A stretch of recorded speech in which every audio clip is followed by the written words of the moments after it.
चल हो जा शुरू।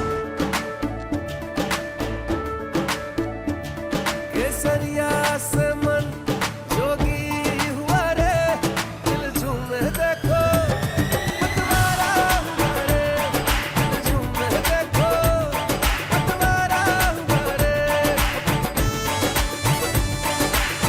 हर पल मनाओ केसरी त्योहार। विमल, बोलो जुबान केसरी।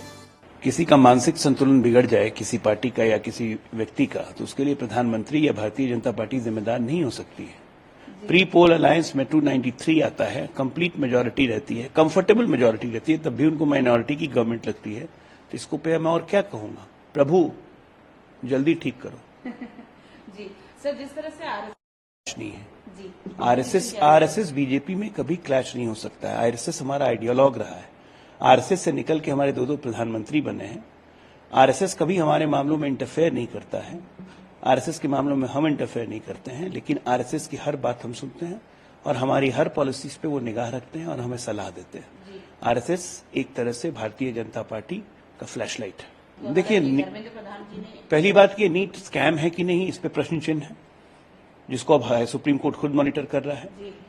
बिहार से जो केसेस आए हैं उस पे भी सुप्रीम कोर्ट की भी नजर है, सबकी नजर है। कल धर्मेंद्र प्रधान जो हमारे माननीय शिक्षा मंत्री, उन्होंने साफ साफ कहा है कि कोई गड़बड़ी पाई जाएगी तो किसी को नहीं बख्शा जाएगा, एनटीए में भी जिम्मेदारी तय की जाएगी।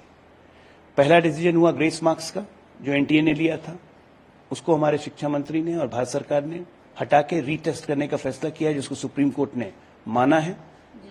और अब आने वाले दिनों में कोई भी गड़बड़ियां मिलती हैं उस पर कड़े से कड़ी कार्रवाई होगी। किसी छात्र का भविष्य खराब नहीं हुआ जा सकता है।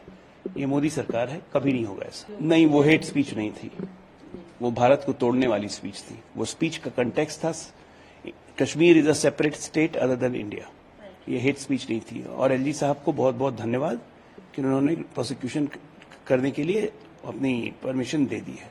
देर आए दुरुस्त आए। किसी का मानसिक संतुलन बिगड़ जाए, किसी पार्टी का या किसी व्यक्ति का, तो उसके लिए प्रधानमंत्री या भारतीय जनता पार्टी जिम्मेदार नहीं हो सकती है। प्री पोल अलायंस में 293 आता है, कंप्लीट मेजोरिटी रहती है, कंफर्टेबल मेजोरिटी रहती है, तब भी उनको माइनॉरिटी की गवर्नमेंट लगती है। तो इसको पे मैं और क्या कहूंगा, प्रभु जल्दी ठीक करो। जी सर, जिस तरह से क्लैश नहीं है आरएसएस बीजेपी में कभी क्लैश नहीं हो सकता है। आरएसएस हमारा आइडियोलॉग रहा है। आरएसएस से निकल के हमारे दो प्रधानमंत्री बने हैं। आरएसएस कभी हमारे मामलों में इंटरफेयर नहीं करता है। आरएसएस के मामलों में हम इंटरफेयर नहीं करते हैं, लेकिन आरएसएस की हर बात हम सुनते हैं और हमारी हर पॉलिसीज पे वो निगाह रखते हैं और हमें सलाह देते हैं। आरएसएस एक तरह से भारतीय जनता पार्टी का फ्लैशलाइट है। देखिए, धर्मेंद्र प्रधान जी ने पहली बात कि नीट स्कैम है कि नहीं, इस पे प्रश्न चिन्ह है, जिसको अब सुप्रीम कोर्ट खुद मॉनिटर कर रहा है।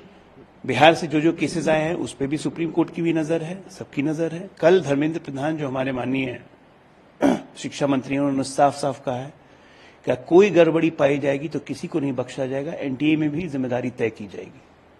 पहला डिसीजन हुआ ग्रेस मार्क्स का, जो एनटीए ने लिया था, उसको हमारे शिक्षा मंत्री ने और भारत सरकार ने हटा के रीटेस्ट करने का फैसला किया है, जिसको सुप्रीम कोर्ट ने माना है।